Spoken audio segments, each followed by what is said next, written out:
Yes, Sabrina Jewell. I think a lot of you know Sabrina, outreach coordinator for the Oxford seniors. And she has been a longtime resident of Oxford and involved in quite a few different organizations. And she's here today to talk to us about one of the ballot issues that is upcoming for the election. So Sabrina, I'll let you take it away. Thank you, Lisa. So I'm the outreach and marketing coordinator for Oxford seniors. I've been here next week. I'll have been here 12 years in this position. And I also am on the board of the Butler County Elderly Services Program. The Elderly Services Program has been around since the maybe late 90s. And in at least the last 3 election renewal cycles have been approved for renewal with at least a 75% vote yes for the tax levy. So currently we're asking for renewal, not a increase. It's approximately $39 per year per $100,000 of property valuation. So if your property is $200,000 valued at $200,000, you would pay, $70 or almost $80 a year. But what it does, the services it provides are critical. And right now we are serving over 4,000 individual elders and their families in Butler County. These services help keep people out of nursing homes so that we are paying less money for Medicaid to keep them in a nursing home and providing them with a lot more independence and just that quality of life. We provide home delivered meals, the Meals on Wheels program. And interesting, Oxford Seniors has the contract for the Talawanda School District area. It's a little different than Talawanda, but it's pretty much that. We do go into Okemah, oddly. It provides transportation. It provides in-home care. It provides home modification, which a lot of people don't realize. So if somebody is needing grab bars in the bathroom or a wheelchair ramp, it can cover those types of costs. Adult day program, our incredibly successful adult day program is part of elderly services. And so if an elder is living at home with their spouse or adult children, but can't be left alone during the day, either due to their own physical disabilities or they might have some memory issues, some dementia, they can come to the adult day program when we're back open again. Unfortunately, that's one of the things that COVID has really hit is our families who depend on adult day programs to get the respite and to get a break and to get some other people caring for their loved one. We still have not opened the senior center up to the public, and right now, Steve Schnabel, our director, is hoping that once Butler County goes down to the orange level in regards to the coronavirus, that if we can stay in the orange level for 2 weeks, we will try and reopen after that. But we don't know what's going to happen with the adult day program. They're a much more vulnerable group of people. Our membership at the senior center really is a fairly robust group of elders, and so we have lots of people who are just really anxious to come back and get into their regular activities again. The other thing that you get when you have a family member getting services through the Elderly Services Program is a care manager. And so all the services are, they're paid for, so they're supplemented by the tax levy, and then based on the income of the individual getting served, they pay a fee based on a sliding scale, which is based on their monthly income. And so some people can get services for 0 copay, and some people pay the full amount, but they get a care manager who helps coordinate it all. And that is just a really key thing. And in my position here at the Senior Center, I do a lot of care management and work directly coordinating with the care managers about what their clients need.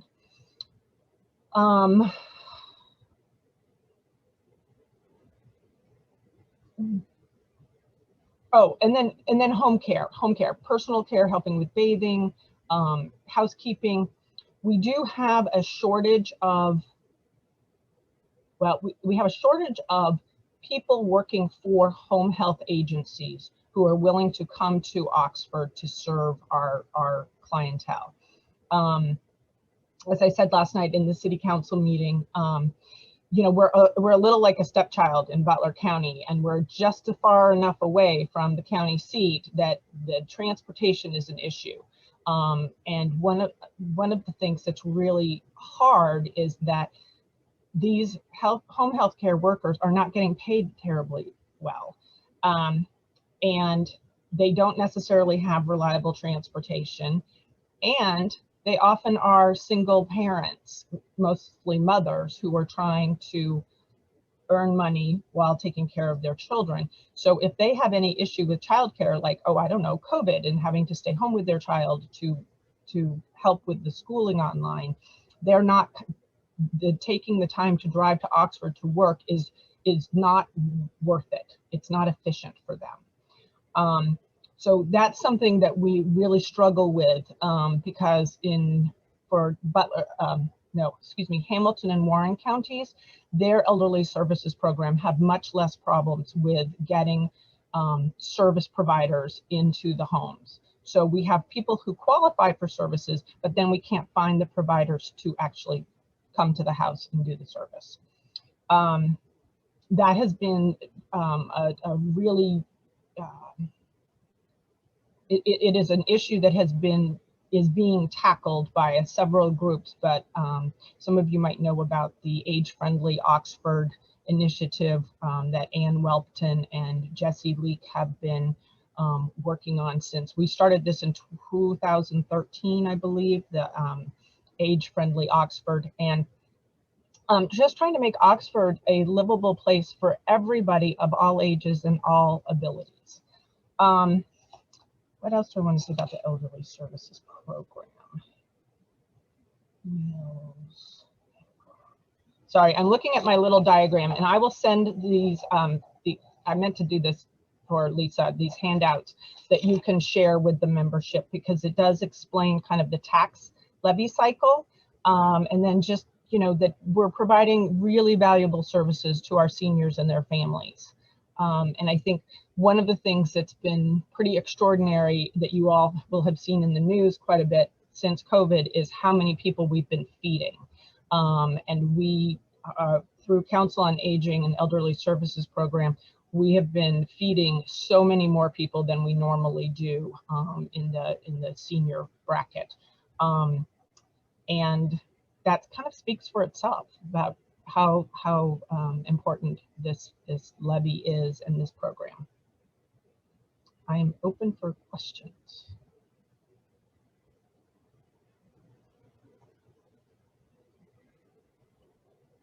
So Sabrina, this is Bob Thurston. What is the cost if somebody was paying the full cost for your services? What is that? That's a great question. And it really depends on what the service is. And I have to tell you, I don't know that, but I could find out for you. Okay. You know, we approve a budget each year for the services that are contracted, that the providers that are contracted with the Elderly Services Program. I know so for instance, a private pay, full pay for the adult day program is $45 a day. Mm. Okay. Meals, I think the suggested home delivered meal price, I kind of feel like it's $4.50 a day. At the senior center, when we do congregate hot lunch, that suggested donation is $2.50. Yeah, I have another question if I can. Do you encounter elderly people who need your services but are really stubborn and reluctant to take part? And have you got a way to persuade them somehow to take part? Unfortunately, sometimes people don't realize what they need until they have a crisis, and Yeah. they are desperate for it at that point. And it's interesting. There are those of us who grow, which I'm trying to do, grow old gracefully and accept changes as they come and ask for help. And then there are other people who just don't. And, you know, this is where adult protective services come in. I just was at a meeting. My porch visit was with Adult Protective Services and one of our clients. So that would be considered self-neglect if people are needing services, desperate for services, and not getting them. And so, interesting, a lot of the referrals for my services come from banks right now. Banks are now mandated reporters for any type of elder abuse, including self-neglect. And you often see it when they can't manage their money. Okay. I'm saying one quick, does Medicare cover some part of this cost? No. No. So Medicare is health insurance. Yeah, yeah. So some people, let me think how to. So most people have Medicare and or Medicaid, depending on their income level. And Medicare may provide some transportation. So for instance, let me think about. So the senior center provides transportation in and around Oxford. We don't typically provide transportation to Cincinnati or Hamilton. But Elderly Services Program can provide that type of transportation going out of the area, as can Medicare. So it kind of depends on who can do what. And that's where the care manager comes in, figuring out which avenue to go down in that particular. Thanks a lot. Sabrina, this is Lee Fisher. You mentioned, yeah, good to see you. I haven't seen you for a while. You mentioned earlier, though, that you serve 4,000 people on a county-wide basis. Mm-hmm. So what's the connection between serving that many clients and you not being a county agency? So the Elderly Services Program is the contract to provide the services for Butler County is through Lifespan, which is an agency, Okay. but it's not a county agency. They're the ones that now are owned by, is it called Community Health? Right.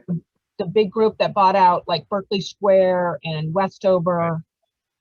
Right. Did that help, Lee? Yeah, so I'm just wondering how do you duplicate elderly services at the county level, or do you serve a niche for elderly services at the county level? So when we coordinate with them. Okay. And typically we definitely don't duplicate.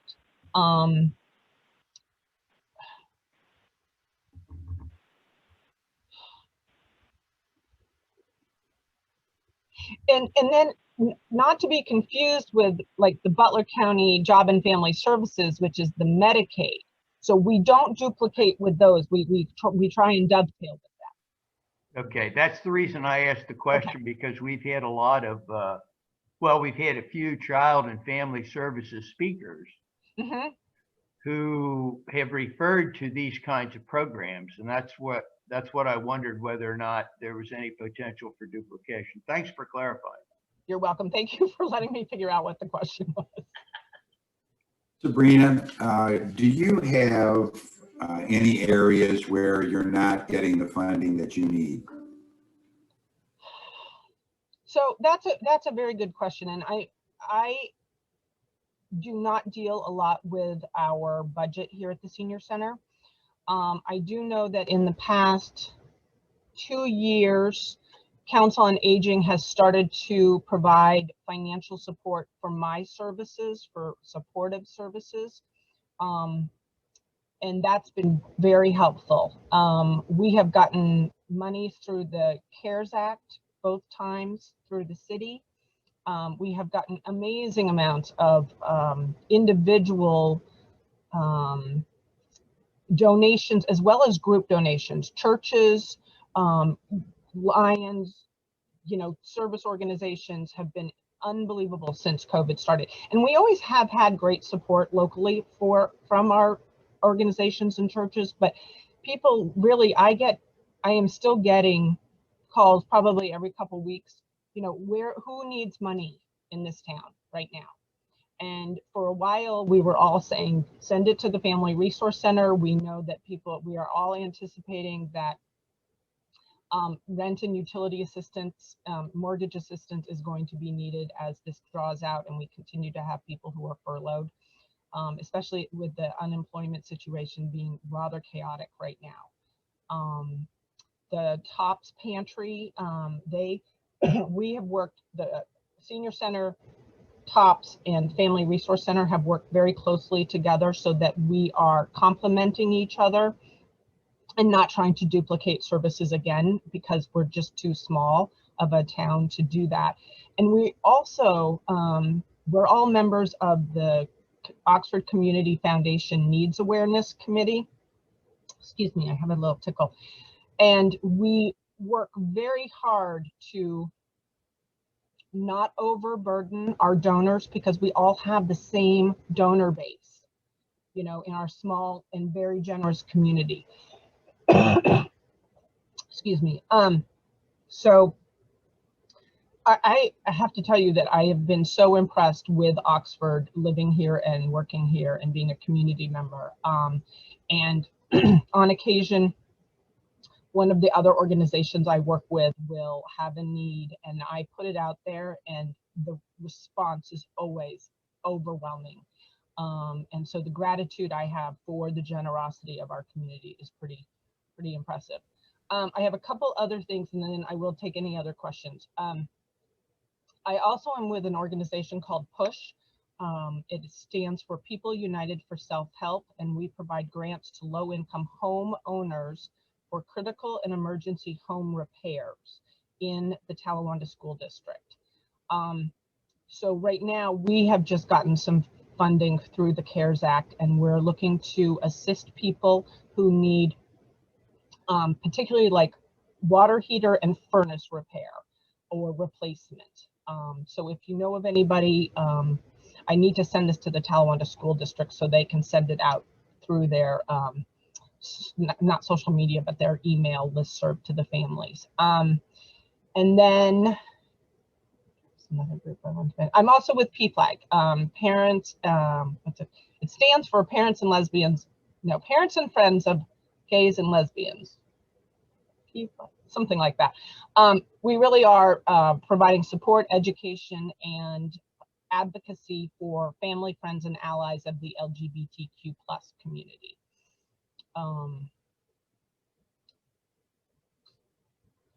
We are having if anybody hasn't gotten their flu shot yet, we have a drive-through flu clinic with Walgreens next Wednesday. You can call the Senior Center for information on that. And then, last but not least, it is now Medicare open enrollment time. And if you have questions about your Medicare prescription drug plan, you are welcome to call me and I can help you determine if you should change for 2021. Sabrina, this is Lee. I have one more question. Are you connected to the guardianship program at the county level? No, but I've worked with them. So not only guardianship, but also representative payee program, which is a wonderful service that is offered through Lifespan, but also there's some private contractors who do that, who help people make sure their bills are getting paid. So could you connect me to people that you work with in that guardianship program? Because we've been thinking about having them be on our list as a guest speaker. Yes, I don't have a particular person I would recommend, but I can, it's through Lifespan. the guardianship program for Butler County is. Okay, I'll talk to you offline about that. Okay, awesome. Thanks, Lee. Any other questions? Well, not a question, but, and I have to apologize. I was kind of in and out. We had something going on here, but we do have budgeted money for the senior center. We gave money last year and it's in our budget for this year. And so it's a matter of someone saying that, yeah, we really want to give that. I know we could deal with that at executive meeting, but Sabrina, there is some money for this senior center. Awesome. That's wonderful. Thank you. Yeah, Sabrina, we want to help however we can. I know that we've talked on at least one occasion and your funding was okay at that point. Put us on the list of people that want to support Okay. your programs. That's wonderful. Thank you all. I appreciate it. Any other questions for Sabrina? Go ahead, Sabrina. I was just going to say, if anybody would like a yard sign for issue 34 to put in your yard, I have them at the senior center. And the other plug is for issue 33, which is for the mental health levy, which also is not an increase, it's just a renewal. Sabrina, in regards to these issues, I'm wondering if there is an effort already organized for transportation to and from the polls to support. Oh, thank you, Jonathan. So yes, Oxford Seniors, actually it was Councilwoman Edna Southard's idea that we have now put into action, and we are providing daily shuttles to the polls for early voting or to drop off your absentee ballot in person. And you would call the senior center to make a reservation. If you're a household, you can travel together. If you're not, we only take I think a maximum of 4 in our bus. And I think we have a morning shuttle and an afternoon shuttle. Okay. And financially, that is already covered and you're all squared up as far as that effort and that being provided for? I don't know, but I can find out. Okay. I certainly appreciate you addressing those issues today, and certainly that, as we've talked about different finances, maybe that's something that the board could consider supporting if that is a need. Obviously that's coming forth, and our treasurer has already spoken and our president has already spoken as well. So I think the two people that matter the most in that. So great. I will inquire about that and get back to you all. Any other questions for Sabrina? I'm going to put in just a brief plug because we were talking about voting. Mary Alice and I voted absentee, and we mailed our ballots the other day. And if you choose to vote that way, you can go on to the Board of Election website and track your ballot and see that it has been received and that they've got it. So that's just a little side. Any other questions for Sabrina? Sabrina, thank you so much. You're very welcome. You do such a great service for the community. It's astounding how well you do, and then I think you realize the community appreciates it because you get calls and you get checks. Exactly. So everyone, Well, thank you. Let's give Sabrina hands. Okay. Let's continue with John. Nathan, are you there? Okay.